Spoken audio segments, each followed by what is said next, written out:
And what I have to do with 13 Brains, I am a journalist. I've worked in Spanish language media most of my career for 37 years now. I'm an independent journalist, producer, and contributor with CBS News. However, I feel like I have known 13 Brains since they were babies, since they were born, so to speak, in one way or another. And it was because I sat in on their very first meeting. As many of you may or may not know, world famous producer Scott Sternberg, a couple of years ago, had this great idea to hold a workshop for aspiring producers to sort of like brainstorm on ideas and how to take that idea and get it into production and get it sold. And that is more or less how 13 Brains was born. And that's how it was created. And you know, there are 7 brains. You're thinking 13 brains, then why don't we see 13 brains here? Now there are 7 brains left, and they represent a very diverse group across age, gender, race, and even region of country where they hail from. They have diversity of experiences also. There's a lawyer, there is a tech entrepreneur, a news anchor, a professor, marketing expert, and a former airplane mechanic. So it goes to show you that it's never too late or never too early to reinvent yourself. So although they were all professionals in different aspects of this industry, this experience takes her career to a whole new level. So I'm happy to report that now they have 1 series that has been sold and several in production. We will hear about that a little bit more. But first, let's take a look at this video on 13 Brains and how they were born. The 2018 NATPE Miami Conference and Marketplace was a dazzling gathering of the world's top media executives, producers, and celebrities. But it was also the launching pad for a first-of-its-kind gathering of industry professionals that would ultimately become 13 Brains. 2 years ago, when we came up with this thought, was what if we put out some sort of like a casting call for people to come in and to share with us their thoughts and ideas. Last year, at NATPE Miami 2019, the producers of 13 Brains were invited on stage to tell the diverse and unique story of their founding. These really talented folks are the ones that were chosen. We got together last year here, and in two-hour sessions, which we had, we all started to gel and the chemistry started to come together, and we started talking about ideas as a team. It was here that they unveiled to the world their very first sizzle reel.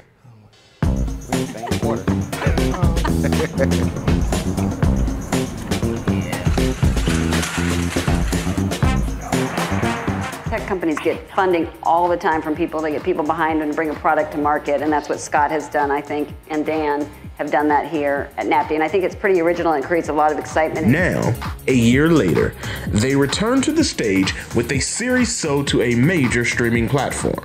However, the road from NATPE to network wasn't without a few bumps.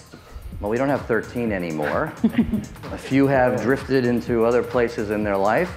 Yeah, it just really gelled. You know, we had so many different personalities coming from different experiences in their lives, and you know, they were just all bringing that, and then you know, it just kind of scaled down. Even as the company navigated personnel issues, this talented group of industry executives never lost sight of their professional goals. If the team likes it as a whole, and it's something that we think a buyer will like, we set aside our personal feelings and say, hey, this is our business, this is our job. Together, they have developed a system to ensure only projects of the highest caliber are coming forth from this team. There's constructive information that's provided to me as a person that is creating something so that I understand how and why it is not working. Other people's views from a different view of your own kind of opens a window for you to look at things differently. Yeah. So I think I appreciate that about the team the most. 2020 is set to be a banner year for 13 Brains, with 1 series already in production and several others sitting on the desk of top network executives as we speak. You are only witnessing the beginning of 13 Brains achievements. Francie, Jason, Joanna, Tamara, Tim, and Warren, alongside Scott, will continue to innovate and find fresh new ideals and talents to bring to market. With an executive leadership team as talented as this, only the sky is the limit.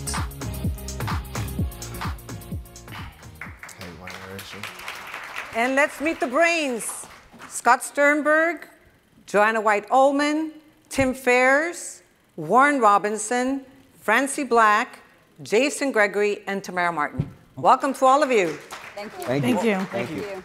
Let's start talking about something I think that everyone here must wonder, and I still wonder, even though I've heard your stories. Tell us briefly about your metamorphosis and what you did before, what brought you to 13 Brains, and what is your role now in the production company. Let's start with anyone. Joanna? Good, Joanna. Let's go, Joanna. So, what I did before, I have been working as an educator, specifically instructional design for healthcare companies. And all the while, I was producing my own stuff. I produced community television for about 15 years. I write. I have a degree in film and television.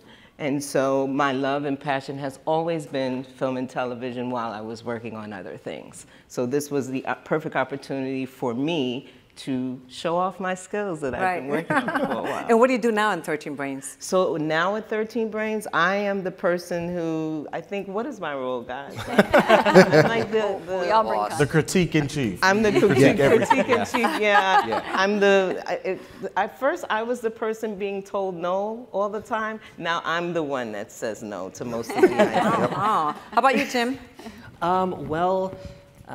Before NATPE, I was a editor by trade, and my passion was writing. I had a cartoon in development, and I knew that I needed to understand the environment, the ecosystem of content creation more than I did know. So I heard NATPE was the place to come. So decided to come, and I got an email about an emerging producers workshop, and I said, Was that your first time in 2018? Yeah. Mm-hmm. Wow. Okay. And I said, yeah, why not? I'm going to already be there.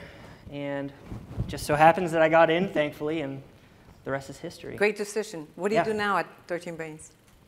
Were you the editor for one? Yeah, well, video. yeah. We all do content, but he does editing. I'm a go-to guy if we need anything for editing. And other than that, we all develop, bring new ideas to the table. Perfect. Warren, what about you? You're the attorney in the room. Well, that was my background in this industry. I worked for a major firm. I did a lot of different contracts and that kind of thing, but never really production. I would get the questions, like when you're on set and you have all those questions for you producers in the room and you say, hey, can we do X, Y, and Z? So I would get those emails. And I did that, but I really wanted to kind of get my hand wet in developing and in production side and see that other side of the business. So it's been great doing that. And so now I find myself back being the attorney. So back to what I thought I left. No, mostly, but also still really, really getting into development and helping with production. So it's been great. Awesome. Francie, what about you? So my background is I came out of corporate tech world, where I did a lot of presentation work in the corporate world, and I sort of reinvented myself after a move due to my husband's work and started doing tech segments for the local ABC affiliate, sort of as a trial, and that really grew. Actually, at its peak was at 120 TV stations where I syndicated out. And then I also do a lot of tech work with kids as well to help them get up to speed on technology. And so we're looking at doing some production work in that particular area for bringing some innovative robotics and tech and learning and entertainment to youth. And Jason? Wow. Well, for me, I was actually in the process of reinventing myself as well. I managed advertising and marketing firm and was in grad school at the time, and then produced my own thesis project. I'm a writer, director, and producer for Scripted. And once I graduated from school, I accepted a position to start teaching at the University of Central Florida, where I teach introductory to screenwriting and advanced screenwriting and stuff like that. And a couple years ago, when I found out about this opportunity, I had to jump on it. It was exactly what I was looking for. I didn't realize that I had such an interest in unscripted programming, and once I met this team, I just kind of fell in love with them and said, yeah, I want to be part of this group. Awesome.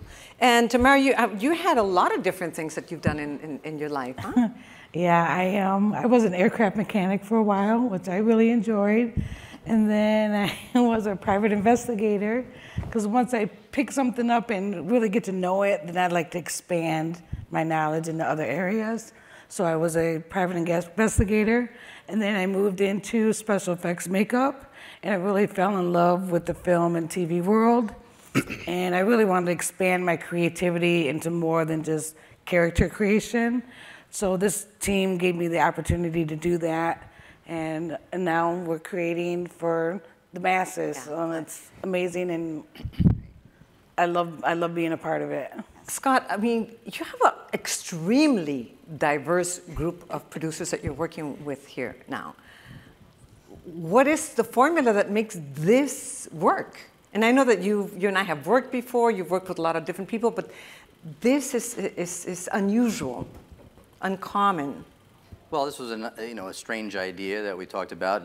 Dan Novak and his team here at NATPE supported it, and this emerging producers workshop came together, and ultimately we thought we would move forward. We had about 75 different people that actually sent in videos and told us who they were. We picked 12, and as I said, we're down to 6.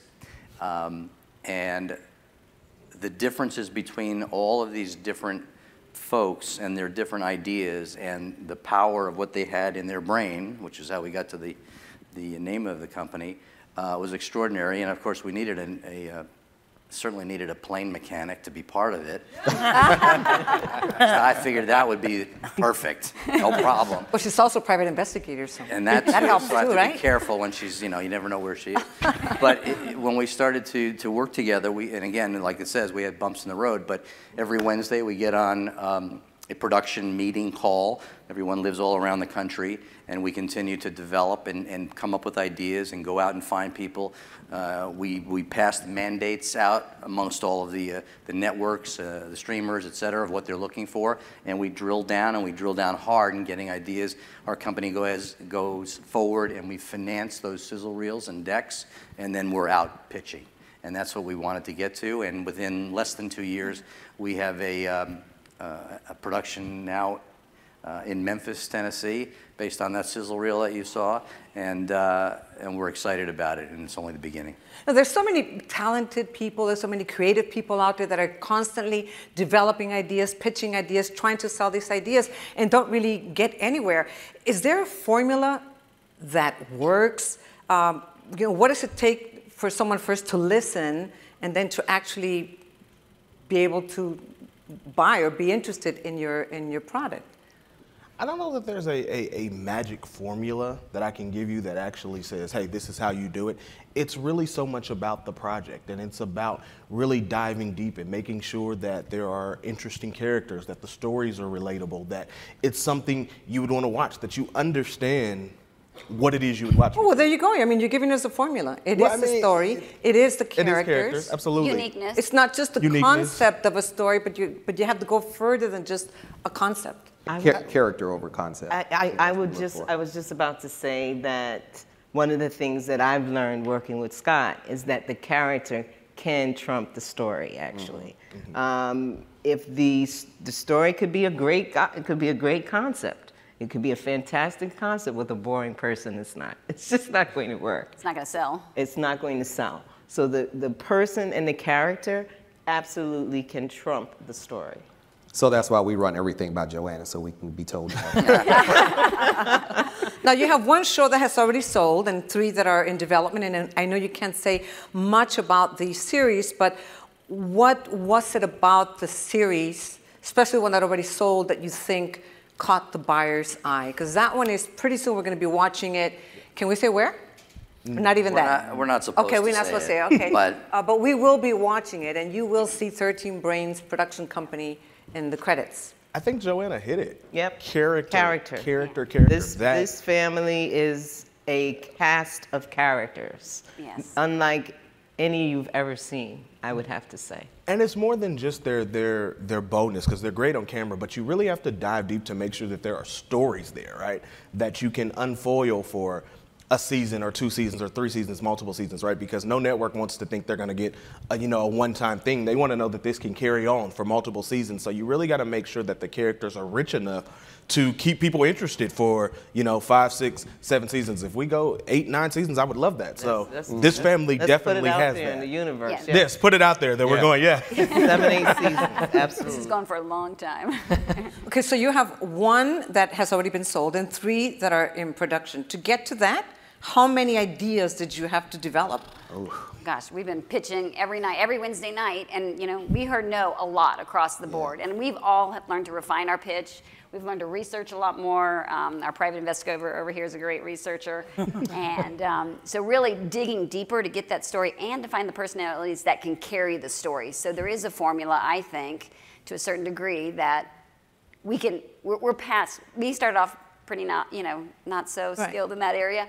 And we've really all taken it up quite a bit thanks to the coaching of Scott and really just hearing no a whole lot. Well, and dig deeper, dig more. We want more. I think one of the things I've taken away, Scott, is learning your not no answer. That when you don't say no, but it really is no.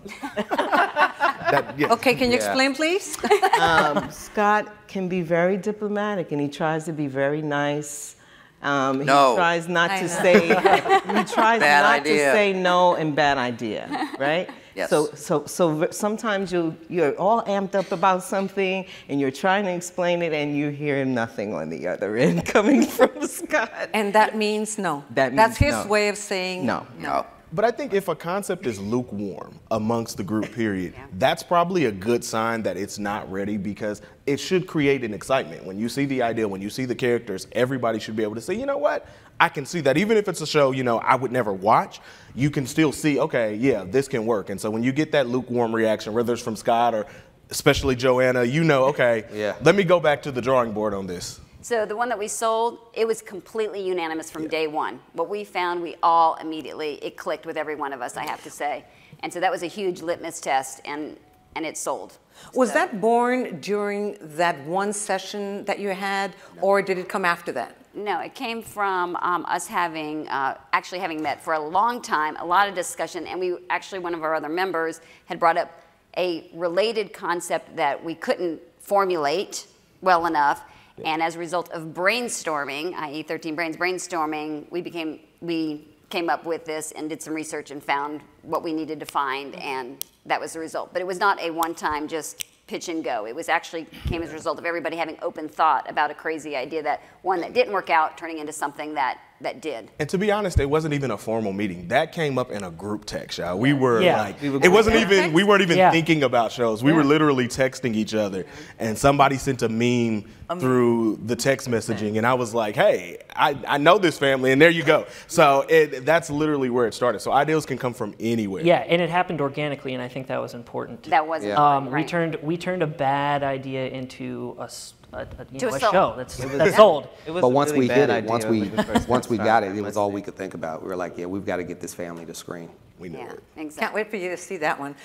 You've mentioned the word research several times. How much research and what type of research do you need to do to come up with the type of product that is marketable in this very, very competitive industry? Just thousands of shows out there. Research doesn't end. It's research from day to night, every day. You have to look at different things. And if you think you found something that might work, you have to dig really deep into that and try to shine light in all the dark corners to see if it's something that would really work. And sometimes it doesn't, and you have to move on, and you have to let it go. And sometimes it's very hard to let go of something that you put a lot of time, months into, and try to get it to work, only for it to sizzle out and not work. Do you research what's marketable, what would the networks be interested in, or what would the streaming companies be interested in? I mean, besides researching the actual show that you want to develop. Fortunate enough, from Scott, we get mandates from the network, so we kind of know what they're looking for. So we just start kind of researching those avenues and kind of see what we can come up with. The mandates help a lot. Based on the mandates from the networks.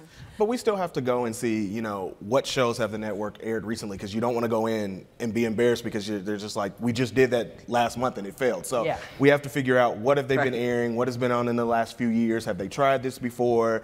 All those kind of questions that they're going to ask, that they're going to come to us with and say, hey, we expect you to know this. So yeah, we have to do a lot of research into the individual networks to make sure that this is something we want to actually take into this particular network. And to make sure, because the mandates are kind of generalized, but every network kind of has a style. And so you want to make sure that the show fits the style of that network. So you have to research that as well. My research has been a little different because I've been focusing on true crime stories. And so my research has been, are these people alive? What happened to them? You know, finding crimes and criminal activity that would be great on screen and those sort of stories. So there are tons and tons and tons of stories that you go through when you have an idea, and sometimes they've been done before.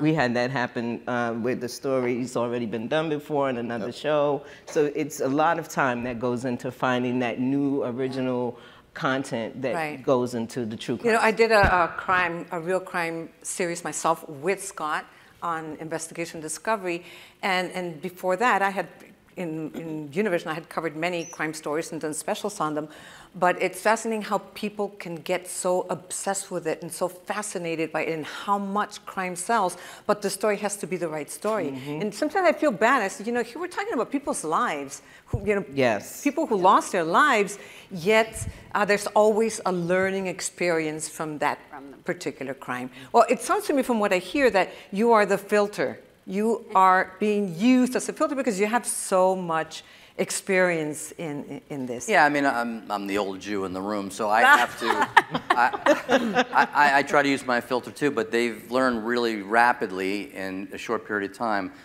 the word research and dive, deeper dive, go even deeper, because we know that the buyers, and we respect all the buyers, when you come in and make that pitch, and many of you probably know this too, when you go in there, you better have your best stuff and you better have your best hat on, because you get that one shot at it, and then you hope that you're turning on the executive or the executives in the room, that it's something that's going to match their brand. And that's the other thing we've been talking about is branding. What are we going to get? And now with the distribution process, across so many different platforms, there's so much more time, I guess, targets to take content and try to get it out there, and that's what we're going to continue to do. So I'm really proud of this group, and I'm really glad it worked because these guys are phenomenal. And I know Dan Novak was in the room, just walked through here, and he's a big part of this too. I don't know if you're still here, Dan, but there he is, and oh, that's Ricky. Oh, he went out. Okay, he was a big part of that as well. You know, I don't mind opening up for questions if they want to do that. Yeah, I wanted to ask you something because we did talk about the diversity in this group, but what is the common denominator that makes this production company work? You asking me? Yeah, I'm asking you. I guess you're the boss. Well, no, I try to stay on the side, but I think it's really the diversity of not just these people, their ages, where they come from, what their upbringings were, what they did before, what they still continue to do. It's just a great mix of different ideas, and somehow we take those ideas and we try to get them into one place. Because they all have opinions. Believe me, it's not fun. This is not fun. It can be brutal, by the way. Yeah. So we try to take those opinions and try to get to a place where we're happy, and if we are happy, then we have a place to go. Right. Well, yeah, there were 13 brains. Now there were 12 actually besides you, and now half of them have gone. You've lost several of your brains. Yes. Half of them. They're gone. They've moved on to other things. Is it hard to work together in such a diverse group? Is it hard for you guys? It can be, but you have to understand that when you get a room full of creatives together, everyone's going to have a different process. And you just have to learn how that all flows together. And if you don't, it's going to crash and burn. And we have learned to flow together, and I think that's a big reason why we're still here. We have learned to flow together, and this, I think the ebb and flow has been good for us to learn how each other works. And I think at this point we all value each other so much more, like learning each perspective. But I think that's also what brings us this unique content. And the fact that somebody can say, this is crazy, well, maybe that's not a great idea, but let's think about this. Oh my gosh, you know, this is funny. So when we're in our lighthearted moods, I think that's when our best stuff comes out, but we really have learned to, Joanne's focusing on crime. I bring a lot of tech stuff, esports stuff, you know, so that's my perspective. And so everybody brings sort of a different angle, and I think we've learned to work with that. And so it's really been a great experience. And NATPE, we can't thank you enough for making this team happen. It's really, I think what I like about it is that it's innovative. It's an approach that I don't know how many people have done this, but if you're looking at a way to create content, get diverse people together. You know, they're going to come up with stuff that you can't come up with alone. It's a team. It's a group. I mean, Scott emphasizes team all the time. We're a team. Work together. Pitch it. You know, if the majority of the team likes it, then we can move it forward. How do we make it better?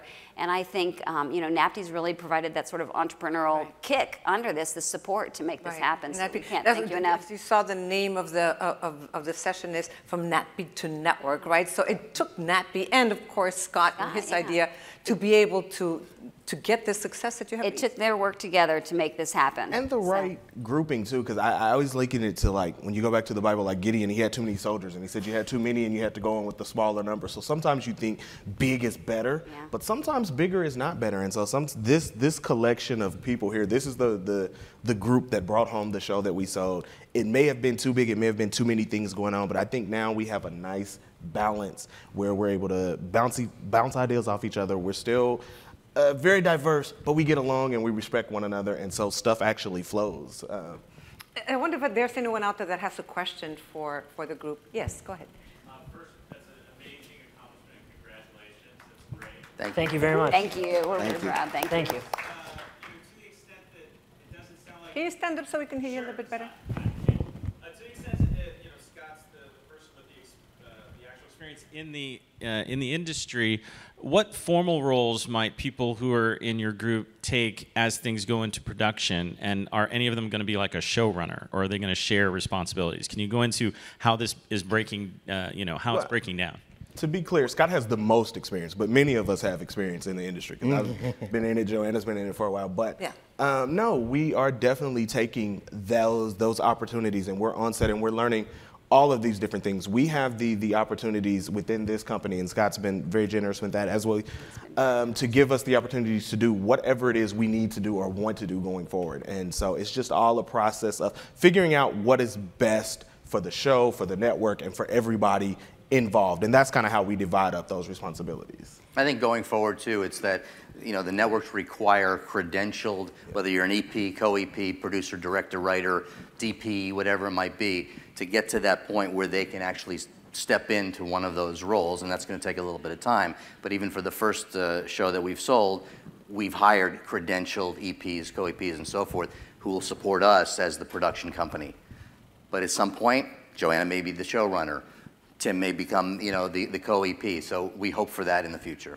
I mean, it really is 13 brains. The most important thing here is that you're putting your brains together to come up with ideas. I mean, I myself, in my first question, was also wondering what role each one, and if each one of you as a production company had a role. And, you know, to me, it's been a learning experience listening to all of you, because it really is just brainstorming. It's just bringing out your ideas. We call it a think tank is what we call it. Creative content think tank. Think tank. Think tank. Yeah, creative work. Any other questions out there from any of you? No? No.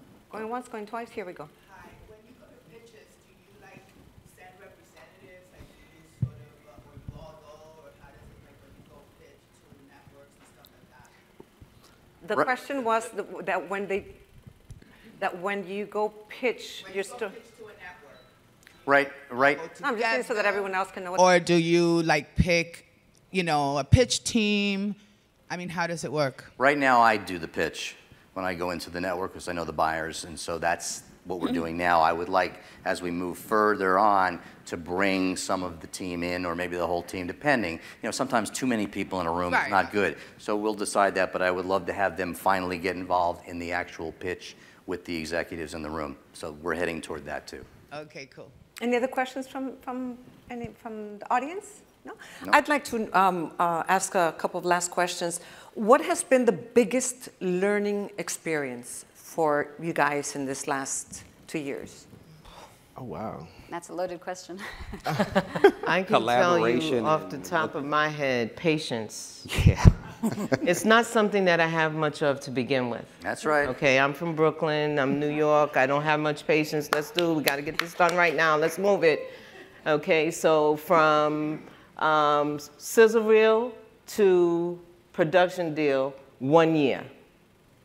1 whole year. That's true. That's how long it took. Yeah. Shooting the sizzle, Scott pitching it, one whole year before we had something done. And then let's not even talk about what happened before then, right? So it's just having to learn to be in wait and see mode, which for me is a challenge. For a lot of us, yeah, that is. What I've learned is if you have a concept and you really like it and you really believe in it, you need to find the person who hates it and likes it the least, and you need to alter it and adjust it, and you need to get them on your team. Yeah. So you send it to Joanna. Send it to Joanna or Warren. And I feel like you'll get the most honest and best feedback from that person, and you can't be upset about it. Did you want to say something else? I have another question. Since you're 13 brains and you lost 7, are you accepting new brains? No. Oh, accepting new brains. I'll pass that on to the brains. I don't think so. I would say, we got a good group. We got a good group, and we're still working. We're still trying to figure out how to get this to work. It took us a while to get to gel, to be truthful, to be honest, and so and to feel free about discussing things openly and not getting our feelings hurt. Trust each other. Trusting each other. We're all very diverse and different, from creative to analytical to impatient to whatever it is. So we had to learn each other. We really did, and we're still learning each other. So sometimes I think adding new ingredients to that mix maybe is not the best at this time, but once we get it stable, perhaps then we'll look and say, hey, maybe we need something fresh. And my friend Virginia, I don't know, are you in here, Virginia? Yeah, she said, oh, there she is, Virginia Mampreg, I say it right. She thought we were 138 brains, so. But I think she thought the B was an 8, so she thought we were 138, so. The thing that is important is that we will accept pitches, we will partner, we will collaborate. This is a company that we can't all come up with the idea. Yeah. We hear an idea and they're all out looking for ideas. So you're like a company, like any other production company, that you can bring a pitch to see if you would move forward with it or something to that effect. Absolutely. Awesome. Okay, a question for you, Mr. Scott. Okay. A lot of people in the business don't know whether to do a sizzle reel when they have an idea or not to do a sizzle reel. When you go to networks, or you talk to network executives, they're like, oh, don't waste your money on a sizzle reel. And then you guys, as you can see, sizzle reel helped you to make the deal. So it's like we're always confused, and I think it's because nobody knows the answer, but maybe you can enlighten us. Great question. I think the buyer expects it. I think you got to come in with something, a video that explains and shows your format, your concept. Better look good. It'll better flash. It'll have the music, and it'll explain your format. And in less than 3 minutes, I think the buyer is either engaged or not engaged. Then a deck, obviously, will follow that up. But I absolutely recommend you going in with a great, great video. And that's important too. And then what we do is we'll invest in that sizzle reel if we believe that format can work and sell. And I just want to say one thing, because I know he snuck in the room. Dan Novak is now in the room. And he is one of the, he believed in this and is one of our brains for sure, forever. And we thank him for really stepping up and saying, yes, let's make this happen. That's Dan Novak right over there on the wall. Thanks, Dan. Thank you. Now, Jason and Tamara, I'm not going to let you get away with.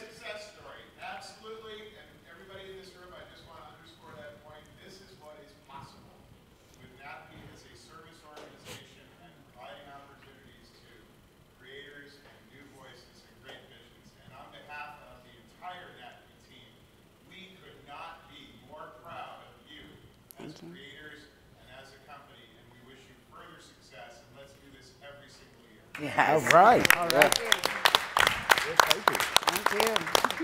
On that note, I was going to say, Jason and Tamara, I'm not going to let you get away without telling us what your learning experience has been. You want to go first? For me, I think it's being more open-minded to other ideas. You get stuck in your own thoughts, and it's hard to look at things in different views. So being from a group that's so diverse, it's actually being able to listen to their ideas and open your mind, even if it's something that you wouldn't normally agree with or, but it's opening your mind and being able to listen and accept what they're saying, even if you're like, I don't know about that. So that for me, I think is one of the biggest lessons. Yeah, I would agree with that totally, and what everyone else said, you know, along with, you know, making sure that you try to see everyone's perspective. You know, the way that, you know, if I come up with an idea, I see it one way, Francie might see it, you know, completely different, Tamara might see it different, Tim may see it different, Warren, you know, and Joanna. You know, we want to make sure that once we come up with that idea that it's something that everybody can get something, everyone can get something out of it, and it's not offensive. You know, we got to make sure that everyone takes a look at it and says, okay, well, I'm not offended by this, you know, this works, and just keep going. And that's how our team refines ideas. Yeah, it is. That's wonderful. It Well, is. Scott, Tim, Joanna, Jason, Tamara, Warren, Francie, so proud of you. Thank you so much for this lesson that you've given us. No, I'm sure all of us learned so much from your own experience. And Scott, thanks a lot. You know I'm a big fan of yours. We work together too, and we've done couldn't do it without Scott. Yeah, Scott's been phenomenal. Very, very proud of We you. thank you. Maria, thank you for doing this and being a part of us since the beginning. Yes. We appreciate it. Thank you, and I will always be there with you and for you and cheering you on. Thank you. And hope Thanks for you coming, don't guys. Hope you don't miss their show in a place that starts with an N and ends with an X, but that's all I'm going to say.